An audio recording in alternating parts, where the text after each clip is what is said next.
what the data shows is that there's a massive move away from party identification. There are much more people that say, I don't feel close to any particular political party. The other thing that the party should consider, which is something that I've mentioned, is to stop blaming the voter. If we could so easily predict, then what is the point of the election? Surely, most surely, the point is that we're not supposed to know the outcome before the time. Ladies and gentlemen, over the next few weeks, we will turn our attention to the upcoming 2024 elections in South Africa. I will sit down with political analysts, activists, and political parties to discuss the state of our democracy and what some people call a watershed election. Today, it's my honor to sit down with Prof. Cherrel Africa. Prof.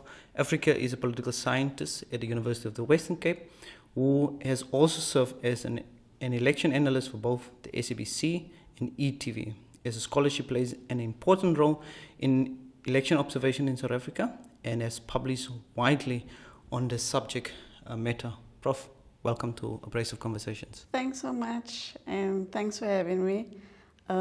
Is it fine if I look at my notes now and again? And then also, I just wanted to say to you that I'm not going to cite sources because this is a podcast, right? But some of what I say would draw on academic literature. But thanks for having me. Perfect, Prof. I don't think you're at the stage of your career where you have to cite sources. You're a professor, you're supposed to profess. But no, it's perfectly fine. Okay. It also gives credibility if you look down to your notes, because we're also in an era where there is a lot of misinformation. Yeah. So I think I'm quite happy with that. So let's start with one of the first talking points I would like us to get into. It's more where it all started for South Africans. So this year marks that 30 years since our first democracy elections in 1994. What are your founders' memories of that specific election? Yeah. So I was 22 in 1994 doing my postgrad. And I mean, there's a lot of memories. People would have a lot of memories.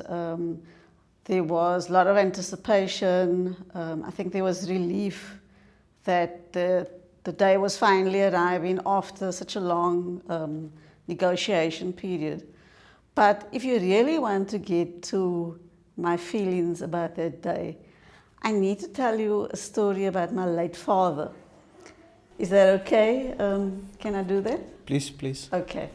So my late father, Daniel Thebus, he was a teacher at South Peninsula High for almost 40 years, and he had a major impact on many people's lives. But when he finished high school, right, he attended Trafalgar High, and he finished high school in the late 1940s, which is interesting in and of itself, right? The other very important aspect is that my dad loved marine life. He loved the coast. In fact, when I say he loved it, it's almost an understatement. There was just this amazing affinity for the coast and for marine life. And so he finished his, what would be grade 12, and a significant achievement was that he actually obtained the academic results to go and study marine biology. And so off he went to the University of Cape Town to go inquire about studying to become a marine biologist. And somebody at the university told him in no uncertain terms, and he relayed this story to us as kids, said to him that marine biology is not for colored people. You cannot study marine biology. As a colored person, you can, for example, you can go study teaching, and we recommend that you go to Hewitt Teacher College and you register there. So that's what my father did. He went, he registered, he became a teacher. Interesting enough, he went back to UCT and did a a BA afterwards. But based on his racial classification, he was denied entry to study. Now, here's where it links to my memory of the 1994 elections. My father passed away in 1993, March 1993. So he mainly taught history, taught many subjects, but history was one of the big ones. And we watched some of the events on TV, like the release of former President Mandela and so on. But he was not able to cast his vote, number one. And number two, he was never able, because of the restrictions around where people of color could go in terms of beaches, etc. Not only could he not study his career of choice, but all the opening of the coastal areas occurred after his passing. So he never actually got to experience that. So when I think of the 1994 elections, and I think maybe for many people, there's a lot of mixed feelings. For me, it's mixed feelings. There's a lot of joy, but sadness as well, that he didn't taste the fruits of democracy. He didn't see the turnaround and the milestone and the transition to a different society. So that gives kind of an insight into my feelings about the 94 elections, yeah. Prof, that is it's a very heartfelt story. And I was hoping your father participated in the election, and you could really go into marine biology or just even... Look, that love he still managed to, through us as kids, he took us where he could, and we did things like fishing and crayfishing, and that's a legacy that my siblings took over. And he did also make an impact. There's people all over the globe influenced by his education. So he did make a very lasting impact. As I say, he taught for almost 40 years. And so that is a fantastic legacy. But as I say, there is that sadness that he didn't get, because we've got this amazing coastal environment in South Africa. If you think of most of the provinces, there's so much that he could have seen and experienced. Yeah. And then there is so many people who is taking that for granted, but I will get to taking that for granted a little bit later in the questions. But I want us to turn our attentions now to democracies, and the cornerstones of democracy. Regular, free, and fair competitive elections are said to be one of the cornerstones of democracies. So what is the link between elections and democracy, and why is it important? And I think this is where young people need to pause to think about, because there is a real importance between these links. So there's a lot of criticism of democracy, because people can say, look, it's failed to deliver. But I have to ask, what are the better anti-democratic alternatives? So if you think of the story with my father, there's the issue of rights and freedoms, which people of color didn't have prior to 1994. And there's many different forms of democracy. There's many different conceptions of democracy. But very important is rights and freedoms. There's many different other aspects like functioning institutions, etc. But as you rightly point out, elections and good quality elections is a very important component of democracy. Now, elections doesn't solve everything, right? Elections is not the only part of democracy.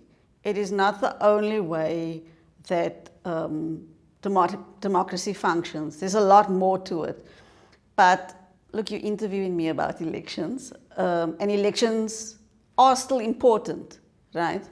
And I think if you think of democracy as the people who are ruled being able to elect their rulers and being able to hold them accountable, that to me is kind of the core, right? Now you ask, how does elections relate to all of that? And I think for me, the answer lies with having an uncertain election outcome. Okay? Again, people could argue, rightly or wrongly, it doesn't matter who's in power because it doesn't make a difference, they're not changing our lives. What matters and what elections introduce is the threat of being removed from power, which then propels your leaders to be more accountable.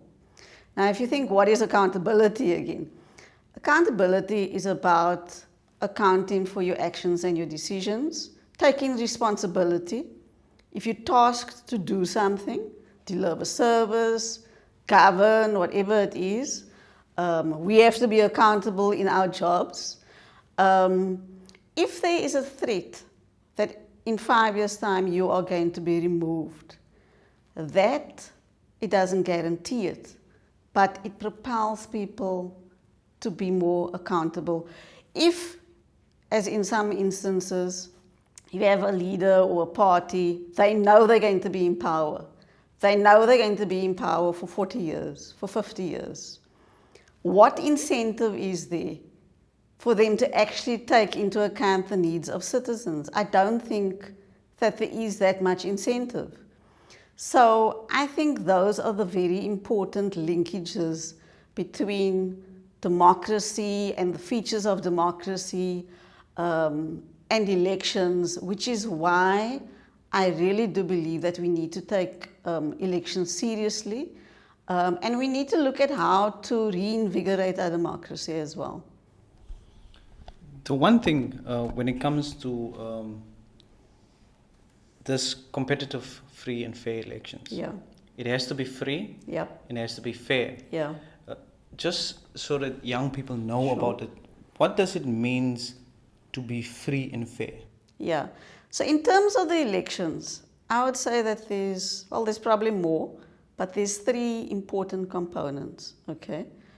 The first, I would say, is you need a credible and competent, what they call election management body to oversee the whole thing, right? So in South Africa, we've got the IEC, Independent Electoral Commission. Then in terms of the elections environment, voters need to be able to choose and vote without feeling intimidated. They need to be able to also express their opinions without fear, right? It needs to be a climate where there isn't violence. So if you say, oh, I support party X, that you have to be concerned you're going to be killed or beaten up or whatever. So the environment needs to be conducive as well. And then we need information, right? So in terms of the information, we need to know the policies, we need to know the positions, we need widespread access to information, a diversity of sources. When it comes to the actual elections, people need to be able to vote. The counting needs to be done in a way where we can say this is legitimate. There isn't fraud, there isn't malpractice. And so we need that kind of media coverage. We need the administrative systems that at the end of it, when the election is concluded, then we can say, okay, when the winner is declared or the winners are declared, here we have number of seats in provincial and national parliament, etc. And then the political parties can accept the results and the followers can accept the results as well. So all that components that you speak about, it needs to be free, it needs to be fair. And then the competitiveness relates to that accountability that I was talking about. And even though in South Africa, yes, the ANC has won by a large majority at national level and in all the provinces besides the Western Cape, it doesn't seem to me that the parties take the outcome as a given. So it does seem competitive to me, in fact. And those are all very important components of an election, a good quality election. And there's one thing that I can't find fault with the South African system of election so far. It has been competitive. If you look at the the number of political parties that have access, that can participate, then we see that there is a competitive, and parties in parliament, they might be a handful of parties who have had representation in parliament from 1994 up until now, but there is many other parties, new parties that is coming into parliament, get out of parliament, come again, different parties come in, so it's quite competitive. But even though the democracy and all of these cornerstones is in place, there's another kind of thing that we have to keep in mind, and that is voter participation. Voters has to participate in elections. So in South Africa, there's this interesting trend that there is a decline in voter participation. So why is this the case, and what is the broader implications of this trend? Okay, so I asked you at the beginning if I can look at my notes here, so I'll probably look at my notes. You're absolutely right. There is a very dramatic decline in voter participation, and a very important distinction that we need to make, because when we hear the turnout results from the IEC, they usually are giving turnout as a proportion of people who registered. But remember, there's far more people that are eligible. Not everybody registers, right? So when you look at turnout as a proportion of all the people eligible to vote, it actually the picture becomes even worse.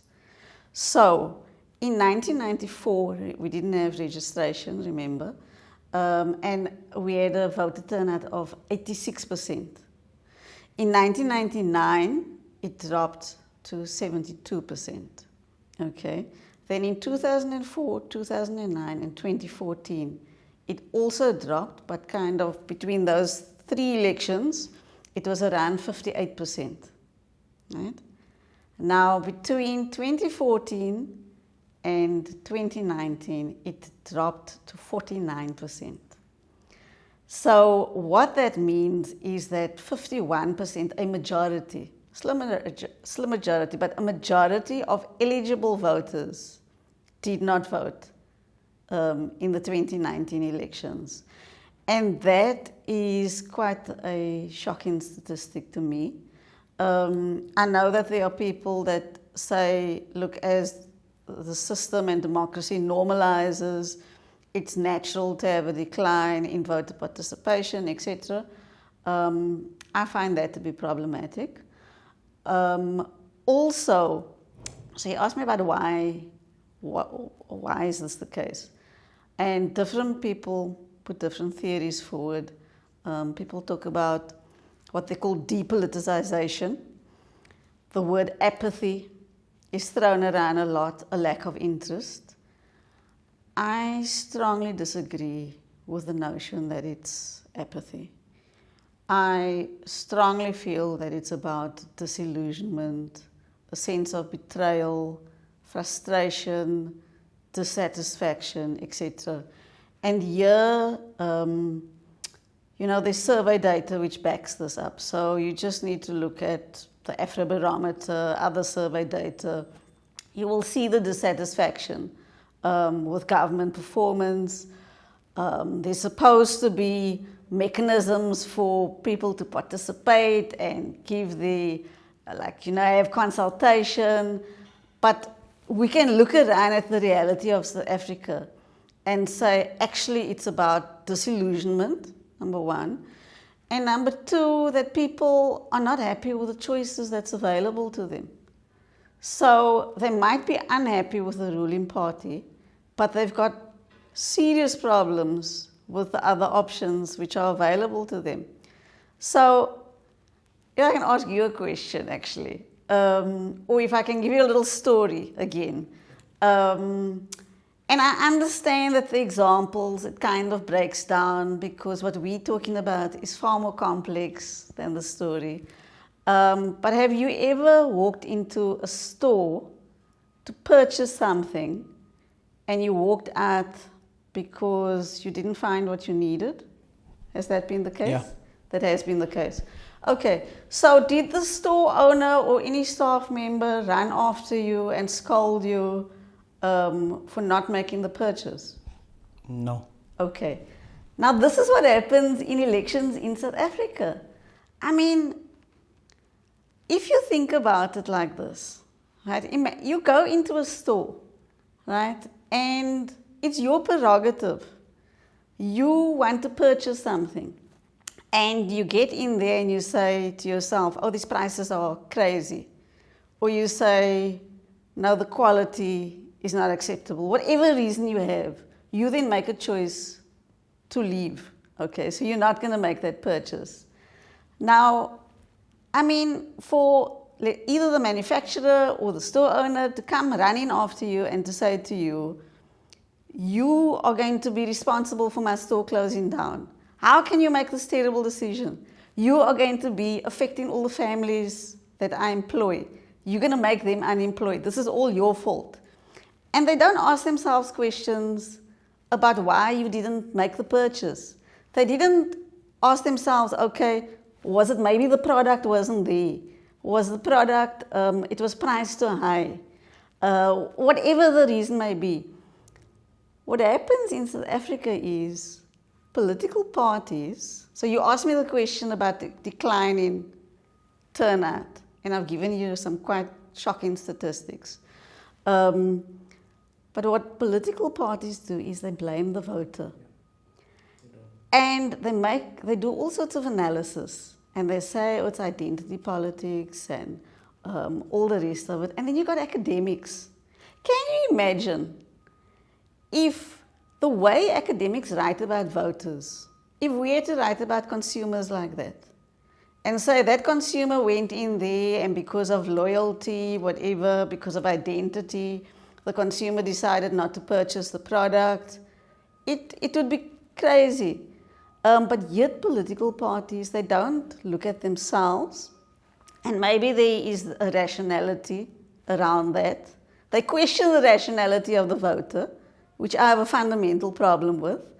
I'm not saying that identity is not important, and I'm not saying that the long-term factors are not important, but I do believe that the voter is rational and the voter makes particular choices, and that political parties actually need to look at themselves and say, what is it about us in terms of the choices that we are offering that you've got these millions of people opting out and deciding not to vote? So the last part of your question is around the implications. I think the implications are quite negative, and it comes back to that accountability that I was talking about. Because the higher the turnout, the more uncertainty is introduced, the more the political leaders are moved potentially towards being accountable. So by not voting, we are not punishing political leaders.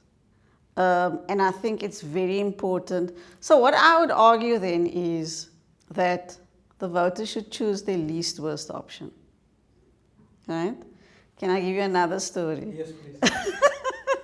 So, okay, they currently estimate that 64% of eligible people are registered, right?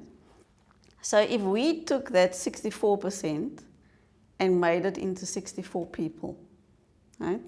Work with me. So let's say in your unit, I know you're based in a unit, let's just, for example's sake, say that there was 100 people in that unit, right? And you needed to make a decision.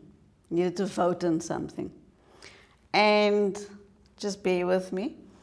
Let's say it was about you going on a breakaway for a week and you needed to decide on the food for the week, right? And the options are seafood, which you are highly allergic to, meat, which you don't eat, and chicken. Chicken you eat, but it's not your favorite. You really don't like it, actually. Your preference is for vegetarian, okay? So that's your ballot paper, right? And you're going to vote. Those 100 people are allowed to vote. The food choice for your breakaway for the week. And what happens is 64 people come. And of those 64 people, 40 people choose seafood, which you are highly allergic to. You didn't go vote because you said that they're not thinking of vegetarian. I want vegetarian, and I don't see vegetarian on the ballot paper. So I'm not going to go vote. So now you're sitting with a situation where they're going to be serving seafood whole week, which you're allergic to. You could have gone and voted for the chicken, which would not have been your preference, but at least it would have been okay for you. Now, out of that story, remember that the 40 people out of the 100 is a minority, right? But 40 people out of 64 is a majority. And the numbers change, but turnout affects the outcome. Okay, and as I say, the illustrations, they do break down because we're not voting for food, we're voting for our leaders that's going to be making all sorts of very important decisions and governing us really for 5 years. But just from that example, you can see people should have a vested interest in terms of going out and casting the ballot. There's other good reasons for voting. If you come back to the story of my dad, again, he lived a life without that right.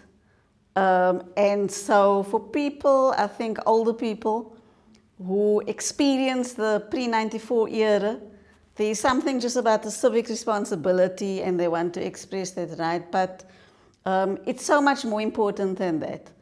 And I think there's overall negative implications if people don't go and vote. There's questions about the legitimacy.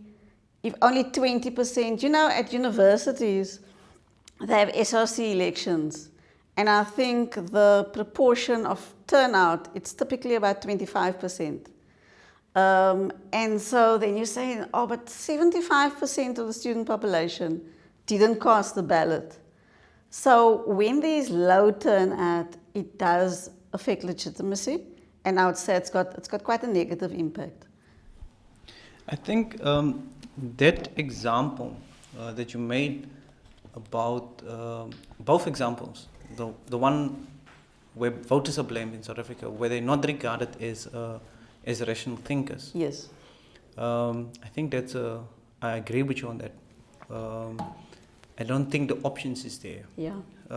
Because we are a multi-party democracy, many parties. So if your option is not there, and option include the party leader, the policies, the manifestos, if it's not there, why blame me? Why blame me, who is the voter?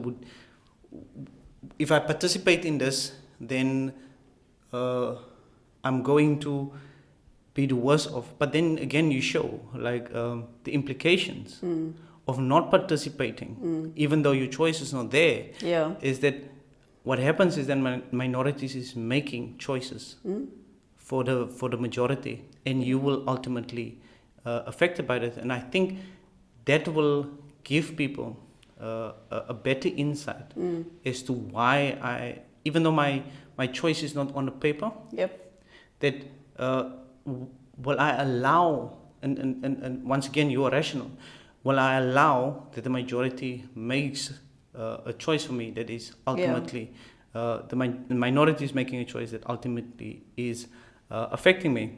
Can I just say on the whole issue of rationality and how voters make their decisions? So voters in South Africa are cast in a very negative light, as I've said. But it's a very complicated process of how voters make their decisions. And if I can put it into 3 components almost, and yeah, I'm drawing on the literature. So there's your long-term factors. there's your medium-term factors, and there's your short-term factors. So your long-term factors would be sort of history, social structure, those kind of things. Your medium term is group loyalty, values, government actions, party attachment, your family and friends. And then your short-term factors would be the current economic situation, current political situation, campaign activities, media influence. Now, the theory that I subscribe to, it's called low information rationality. It's also called gut reasoning. It's also called bounded rationality. So what that theory says is that the person is rational within the parameters of the information that they have available to them, the influences that govern their lives, and their past experiences. And yeah, I am going to cite somebody. There's an author by the name of Christopher Aiken, and he wrote in 1992, and he said, voters do not ignore information. Voters do not fabricate information. And voters do not choose what they don't want, right? And that is very much counter to the narrative about the South African voter.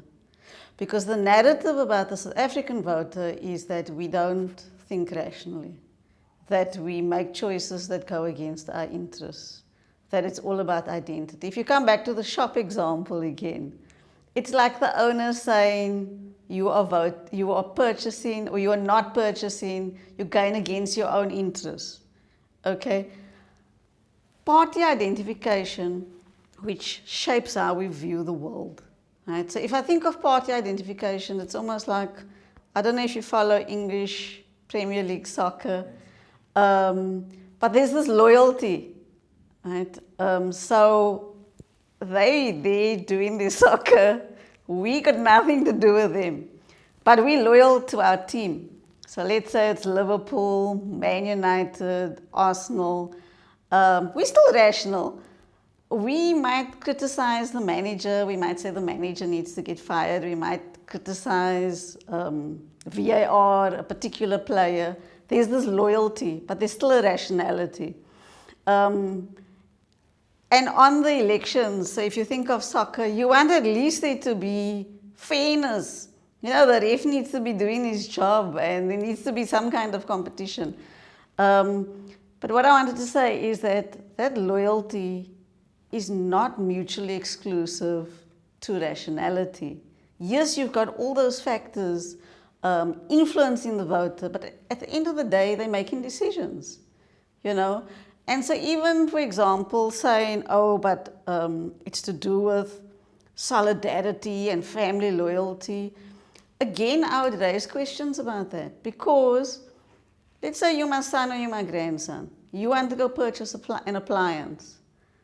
Now you come to me for advice. And I say to you, don't go with brand X. You know, I bought brand X and it broke after 2 years. Brand Y lasted me a good 20 years. Now you go to the shop with that information and yes, maybe you do additional research, you talk to your friends, you talk to the rep in the shop. But what is wrong with me actually passing on my experience? But those are all the kinds of things that academics do it, analysts do it, political parties do it, journalists do it, is that they undermine the voter. And as I say, they lay blame for things that's wrong with democracy and elections at the door of the voter instead of looking at themselves. I specifically like the gut rationality, where information is limited. Yeah. Based on the information that is available to you, you make a decision. Yeah. And that decision can then be influenced by identification, by emotions, by various things. But it's ultimately the information Yeah. that will make a much better informed decision. Yeah. And I hope that in South Africa, people with more information, like me and you and many other people who have a lot more information, participate in elections and make our choices. And even though if we don't participate in elections, that there is, it's also comes back to, I make this decision not to vote because of the information that is available to me. And I think that is one of the best explanations that I got. Because if you go to communities, if you see what the media is giving, then there is specific information that is coming up, and maybe that doesn't reflect the choices that people in that moment want. They want something different. Yeah. But I want us to speak about voters a little bit more. Okay. I want you to, how we already touched on it. Yeah. We already touch on this. How do they typically decide to make their votes? Yeah. So the common South Africa, how do they make their vote? What is the state of voters' decisions currently? Yeah. You know, it's so simple and complicated at the same time. I mean, it's this act, you put your X, you cast your ballot. And it's all the things that I mentioned. So it's those long-term factors, the medium-term factors, the short-term factors. And in South Africa, what is very important is something called party identification. And what the theorists say is that party identification, it's like a screen that you review information from. The screen, okay? It's like they call it a cognitive shortcut. It helps us make sense because there's so much information out there. It helps us make sense of the world. And so you've got your party loyalty, but the person is looking at what is happening around them. They're talking to friends. They may be watching the news. And so your medium-term factors come in. But then there's the persuasion that happens during the campaign. And you see, the problem is that I think political parties, they think they can come and persuade you during the campaign, but actually the voter is looking at what's happening since the last election. And so that is how they're making their choice. They're deciding firstly, is it worth my while to go vote? So that's a decision. They come into that decision. Then, if they've been convinced, I need to go vote. If there's some loyalty, then typically they would go out and vote for that particular party. But what the data shows is that there's a massive move away from party identification. There are much more people that say, I don't feel close to any particular political party. Now they're faced with this choice of, now who do I vote for? I don't feel close to any party. I don't feel that any party deserves my vote. I don't feel aligned to maybe the values of the parties. So you've got your bigger parties, and then they might think, okay, can the smaller party make any change?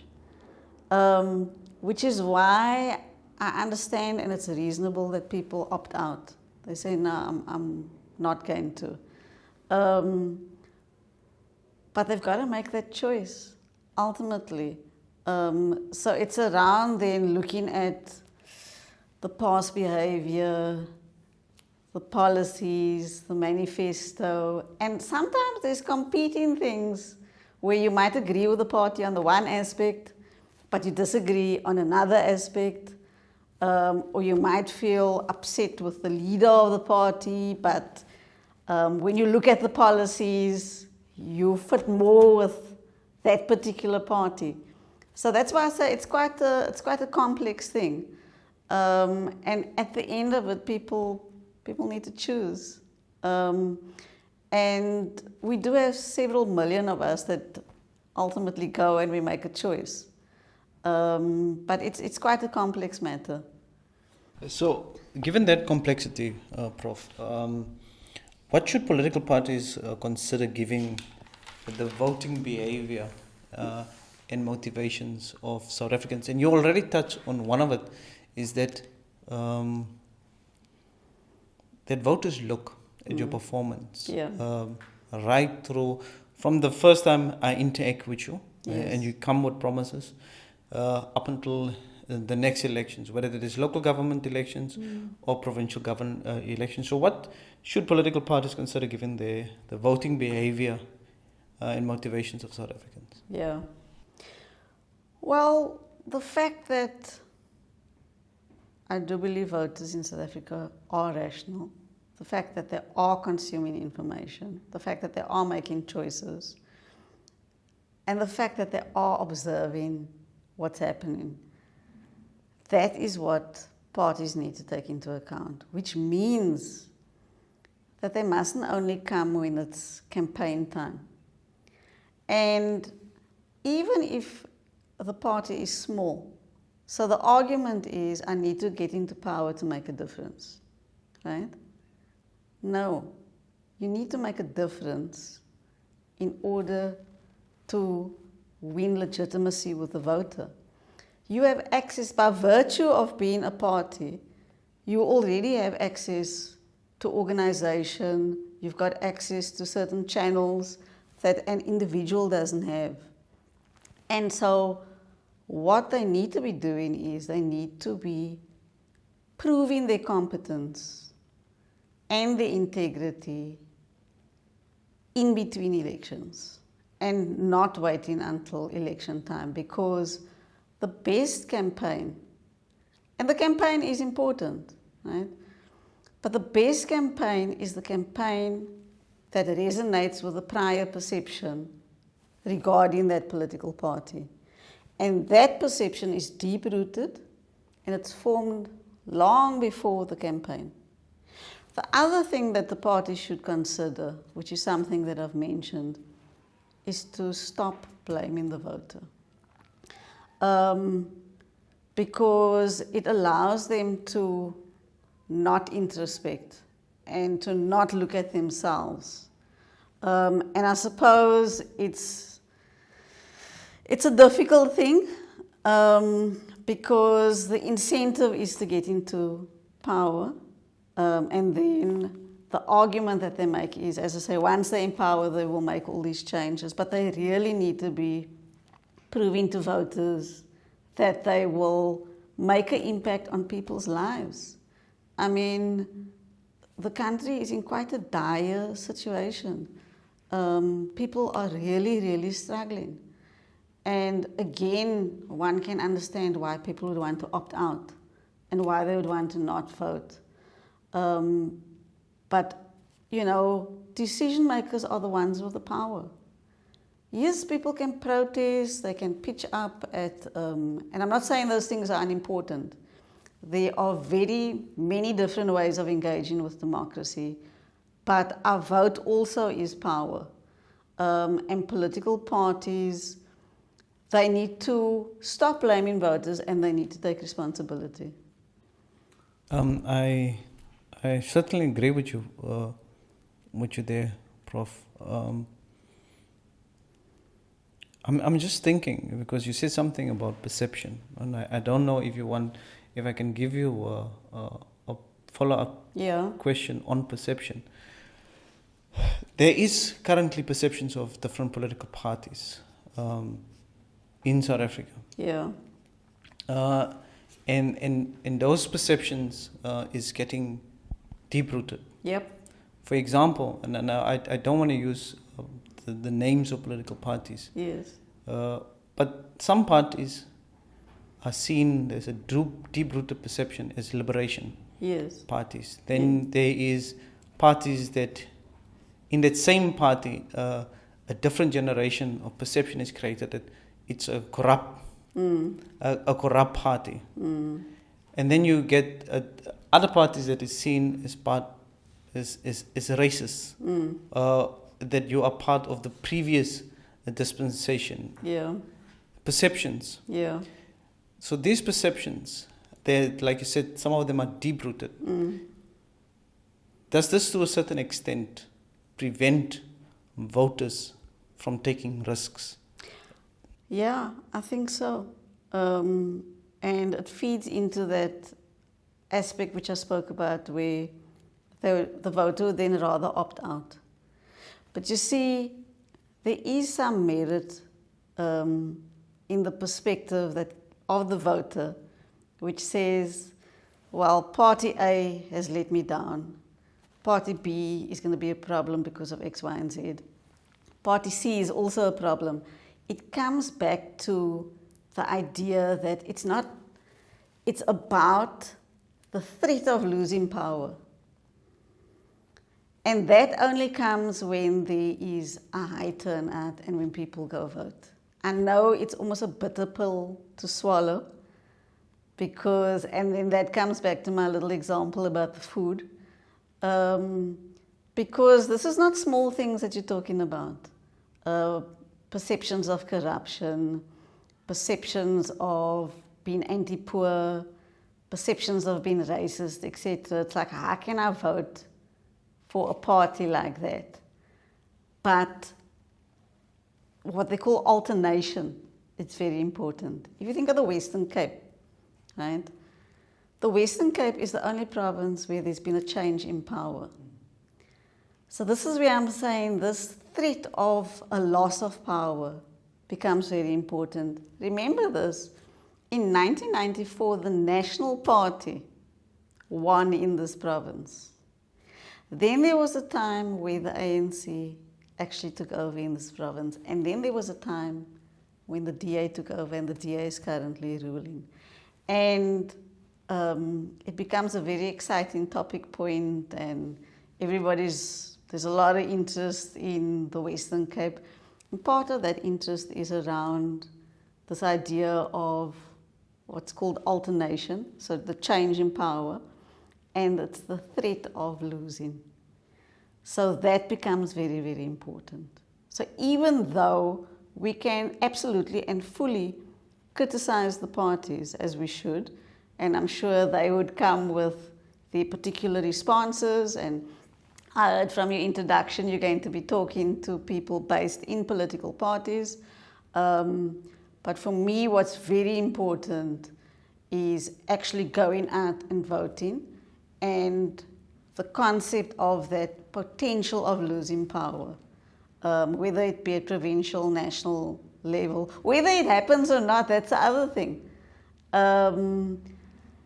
As long as that mechanism which promotes accountability happens, then that for me is very important. Prof, there's so much to cover and talk, but I think I've two more questions left, and we left so much interesting things on the table now.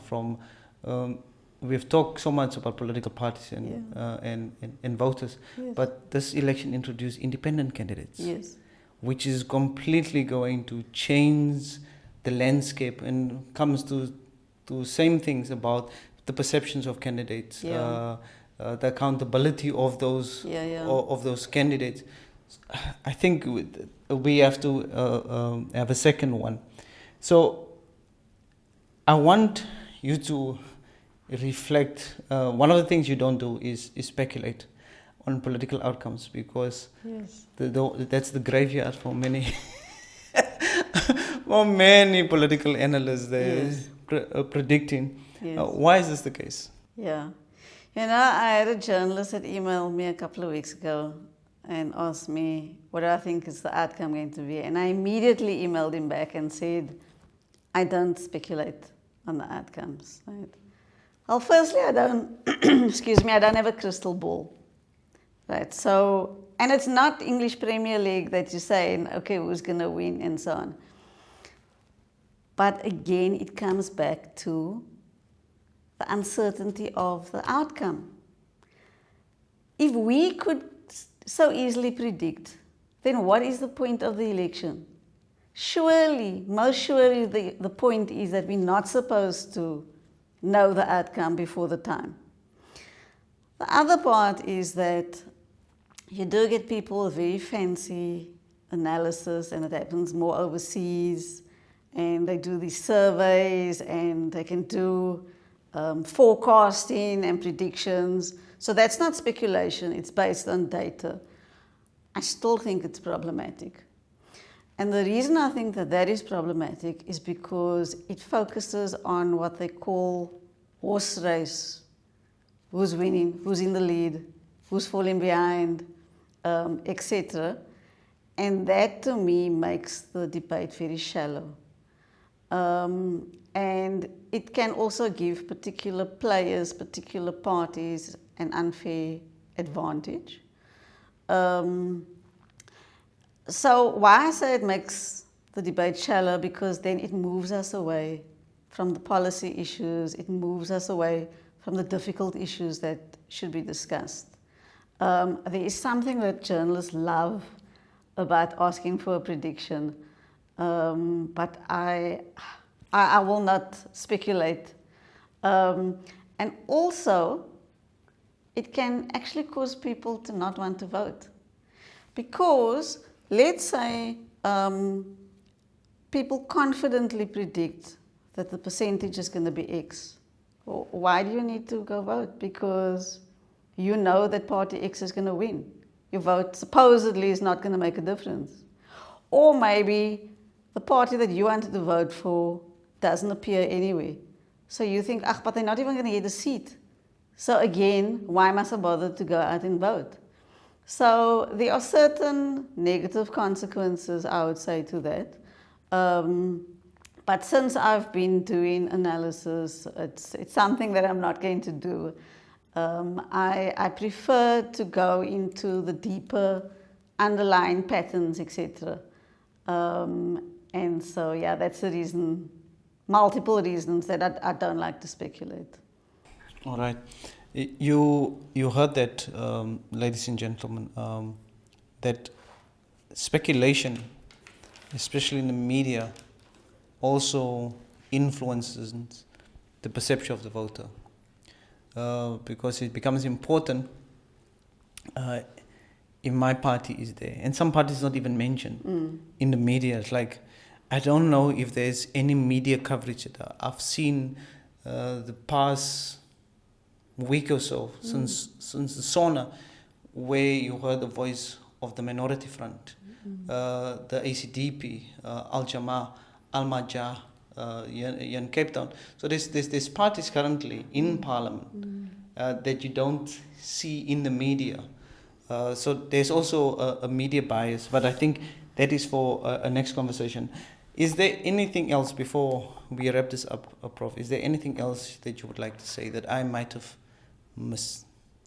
No, I mean, I think we covered it all. And I think the key points is around the fact that as hard as it is, I think it's really important that people go out and vote.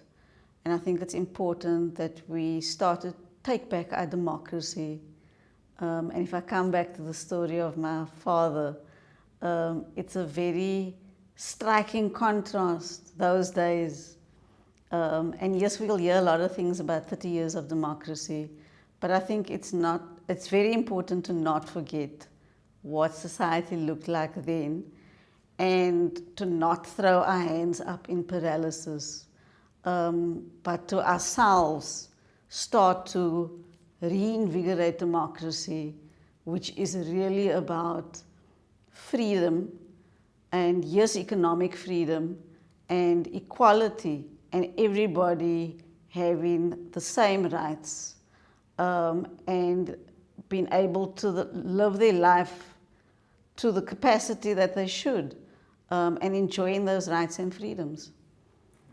Prof, thank you for joining us. And ladies and gentlemen, there will be a second part of this amazing conversation with Prof. Cherrel Africa. Thank you very much. Thanks, Jacob.